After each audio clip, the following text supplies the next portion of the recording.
Hola, ¿qué tal? ¿Cómo le va? Buenas noches. Bienvenidos a Realidad 2023. Lo que está pasando hoy con la Argentina en la macropolítica nacional y por ende lo asociamos a la economía, que no está para nada bien, cae bien ver y recurrir un poco a la filosofía para intentar interpretar cómo está hoy cierta clase de la dirigencia política, esa cierta clase de la mala dirigencia política y que tiene responsabilidad de gestión y sobre todo de la mala praxis económica. Lo que ves aquí, esto está reflejado en la obra de Platón, ese mito, esa alegoría de Platón de la caverna, donde en tiempos televisivos, lo vamos a intentar explicar, tenemos las personas acá mirando lo que sucede, pero no es la realidad. La realidad termina siendo esto. Platón lo divide en dos mundos, ¿no? El intangible y el sensible, de la sensibilidad básicamente influida por los factores de los sentidos.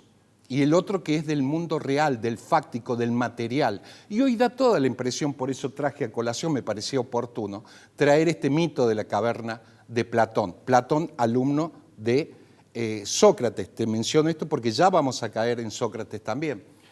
Y hoy da toda la sensación que cierta clase de la dirigencia política está metido en esto, donde solamente ve lo que le reflejan los sentidos, con sillones, con autos oficiales, custodia, en ese mundo de la corporación política que solo busca mantenerse en el poder. Y si no, fíjate lo que está pasando con Tucumán o San Juan, por ejemplo. Cuando tocan esa cierta clase de malos dirigentes de la corporación política, ahí parece que todos se ponen de acuerdo, ¿no? Pero no se terminan poniendo de acuerdo en los verdaderos problemas que tenemos. Digo, esto me parecía muy representativo. Un Platón que te decía divide en dos mundos, el real, el fáctico, el intangible y el sensorial, el de los sentidos.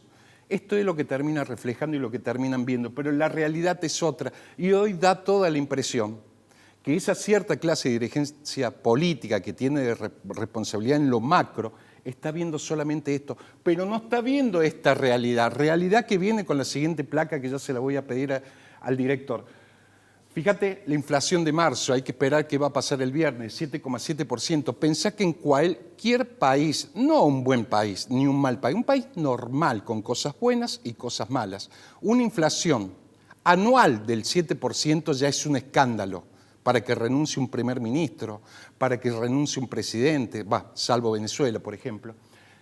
Hay que ver cómo va a dar marzo. Fíjate el acumulado de los 3 primeros meses, 21,7%. Y esta es la proyección que da el REM, ¿no? El relevamiento de expectativa de mercado que encarga el Banco Central a los actores del poder económico o analistas del poder económico de la Argentina. Mira la inflación proyectada para el 2023, 126%. Por eso quiero volver a anclarme un poco a ese y usar esa ilustración de Platón con la caverna. Hoy da toda la sensación que esa cierta clase de malos dirigentes políticos, pero también lo fue Macri, digo, lo quiero aclarar para que después no lo digan, también tuvo una mala praxis económica Macri. Por eso me parecía oportuno usar como metáfora esa caverna de Platón, donde están metidos y están viendo su propia realidad. Pero la realidad de afuera, la que verdaderamente le tendría que preocupar, es esta, entre otras cosas, ¿no? Un Platón que si viviera y resucitara, que es el título de esta pequeña introducción, ¿qué haría, no?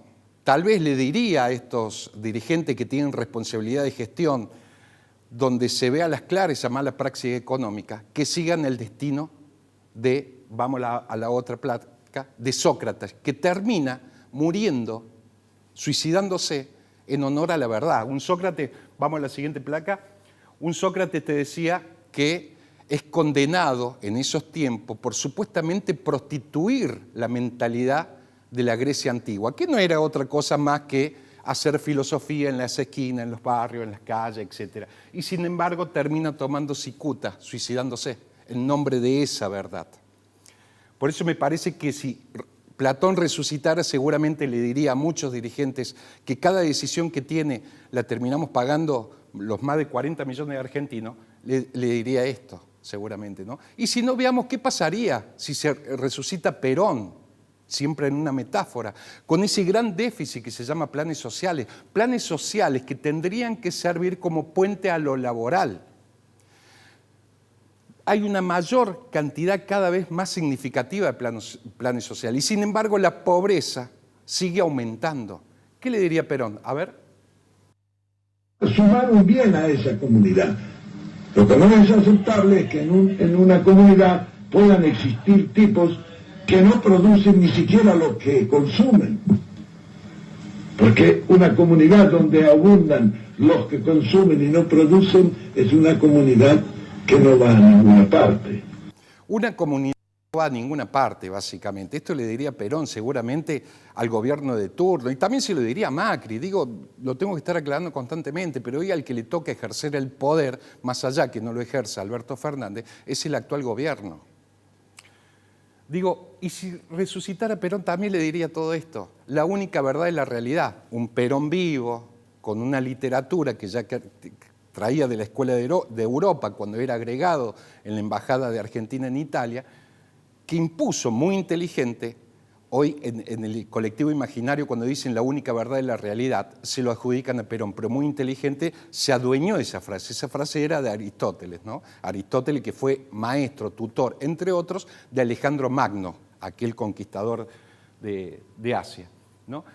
Bien, dicho esto, ahora nos metemos un poco más en la política local. Le voy a pedir esto, ¿cómo entender la traición en política? Cuando hablas de traición, aquellos que han sido entienden como traición que han sido traicionados, y lo digo en función del pase de Javier Preto como compañero de Daniel Pacerini, te dicen es una traición, o te terminan diciendo lo que dijo Luis Juez en la apertura, ¿no? Sobre la fuga de dirigente, es prostitución en su máxima expresión. Claro, esto es desde un lado. Desde el otro lado también pueden decir tranquilamente, como dijo Preto, o dicen otros, por ejemplo, que ya vamos a dar el ejemplo, que no se sentían conformes con la conducción de Luis Juez o como candidato a gobernador. Del otro lado también están los radicales ortodoxos, aquellos tradicionales que no se terminan de convencer de votar a un dirigente con origen peronista. Es más, no se terminan de convencer que en más de 100 años no tengan un candidato a gobernador radical. Las posturas, cada una tiene la razón, los dos tienen la verdad, pero tengo una mala noticia para aquellos radicales nostalgiosos que defendían a rajatabla el radicalismo o el peronismo, etc. Hoy la nueva forma de hacer política hay que entenderlo con el manual maquiavélico, donde la traición termina siendo cuestión de tiempo y un dirigente o cualquier dirigente de cualquier partido político seguramente en el presente se va a inmolar por la fidelidad política hacia cual o tal estructura. Pero el tiempo lo termina diciendo, y lo que demuestra en términos de porcentaje es que la traición termina siendo siempre cuestión de tiempo. Y si no, habría que preguntarle a Cobos qué le dijo a su radicalismo de Mendoza cuando formó parte de esa alianza con Cristina Fernández de Kirchner, incluso un Cornejo, que fue gobernador y que operó para que esa alianza fuera concreta cuando fue la fórmula Cristina Fernández de Kirchner y Julio Cobos, ¿no? Un Cornejo que después termina siendo nada más ni nada menos que el presidente del radicalismo a nivel nacional. Digo, en todos lados está esto de la traición. Algunos lo entienden como traición, otros como convicción política. A modo de gráfico, y en función de esta alianza, este pase que hizo Javier Preto, que ejercía la presidencia nada más ni nada menos que del PRO en Córdoba, lo vemos a Martín Yarlora, y la extrapartidaria del peronismo, que viene de Radicales Auténticos, Miriam Prunotto, que ya tiene el traje de candidata a vicegobernadora, con una ambulancia intentando recoger a los heridos del radicalismo o a aquellos que no están muy contentos con la candidatura de Luis Juez. Lo tenemos a Luis Juez, básicamente con eso. Y así está hoy toda esta cuestión. Ahora, sería muy inocente creer que Javier Preto da el pase al peronismo o a sus orígenes, si se quiere, si no contaba por lo menos con la anuencia de Macri. Y aquí entra a verse otra realidad, le pido al director la próxima placa, que ya se anticipaba en términos políticos y que tiene que ver con dos dirigentes políticos de Córdoba. Aquí se empieza, de a poco, empieza a dejar de ser mito ese ensayo que habían puesto, el pacto, que se refería básicamente al pacto entre Schiaretti y Macri. Acá sin duda estuvo la anuencia de Macri. Esto no es inocente en términos políticos. Está bien, está mal, las convicciones son lo que lo dictan. Eso lo veremos en función de lo que digan los resultados en las urnas.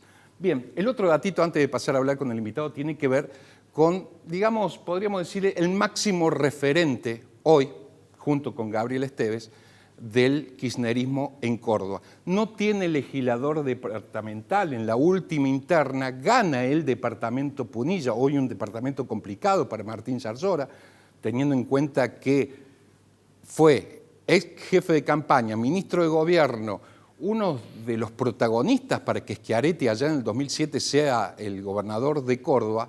Hoy se queda sin candidato por ese espacio, por el kirchnerismo en Punilla.